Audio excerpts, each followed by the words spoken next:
Hello guys, welcome back to my channel. ಇವತ್ತು ನಾನು viral ಬನ್ ಮಸ್ಕವನ್ನು try ಮಾಡ್ತಿದ್ದೇನೆ. ಹೇಗೆ ಮಾಡೋದು ಅಂತೇಳಿ ನೋಡು. ಇದಕ್ಕೆ ನಾನು ಅಮೂಲ್ ಅವರ ಬಟರನ್ನು ತಗೊಂಡಿದ್ದೇನೆ. ನಾನು ತಗೊಂಡಿದ್ದು ಮಾತ್ರ ಸಾಲ್ಟೆಡ್ ಬಟರ್ ಆಗಿತ್ತು. ನೀವು ಮಾತ್ರ ತಗೊಳ್ಳುವಾಗ ಅನ್ಸಾಲ್ಟೆಡ್ ಬಟರ್ ತಗೊಳ್ಳಿ, ಓಕೆ? ಅಂದರೆ ಸಾಲ್ಟೆಡ್ ಬಟರ್ ತಗೊಂಡ್ರೆ ಟೇಸ್ಟಲ್ಲಿ ಡಿಫ್ರೆನ್ಸ್ ಇರುತ್ತೆ. ಇವಾಗ ಇದಕ್ಕೆ ಹೋಮ್ ಮೇಡ್ ಮಿಲ್ಕ್ ಮೇಡನ್ನು ಹಾಕ್ತಿದ್ದೇನೆ. ನಮಗೆ ಎಷ್ಟು ಕ್ರೀಮ್ ಬೇಕು ಆ ಒಂದು ಕ್ವಾಂಟಿಟಿಯಲ್ಲಿ ತಗೊಂಡ್ರೆ ಆಯಿತು, ಓಕೆ? ಇದಕ್ಕೀಗ ವೆನಿಲಾ ಎಸೆನ್ಸ್ ಸ್ವಲ್ಪ ಹಾಕ್ತಿದ್ದೇನೆ. ಇವಾಗ ನಾನು ಹ್ಯಾಂಡ್ ಬ್ಲೆಂಡರಲ್ಲಿ ಬ್ಲೆಂಡ್ ಮಾಡ್ತಿದ್ದೇನೆ. ಒಳ್ಳೆ ರೀತಿ ಬ್ಲೆಂಡ್ ಆದಮೇಲೆ ಈ ಥರ ಕ್ರೀಮಿಯಾಗಿ ಬರಬೇಕು. ಅನಂತರ ಬನ್ ತಗೊಂಡು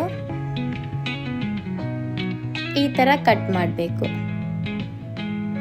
ಅದಕ್ಕೆ ಈ ಕ್ರೀಮನ್ನು ಸ್ಪ್ರೆಡ್ ಮಾಡ್ಕೋಬೇಕು. ಒಳ್ಳೆ ರೀತಿ ಸ್ಪ್ರೆಡ್ ಮಾಡಿಕೊಂಡು ಔಟ್ಸೈಡ್ ಕೂಡ ಈ ಥರ ಸ್ಪ್ರೆಡ್ ಮಾಡ್ಕೋಬೇಕು. Very easy recipe, okay? ಈಗ ಇದನ್ನು ಟೇಸ್ಟ್ ಮಾಡುವ.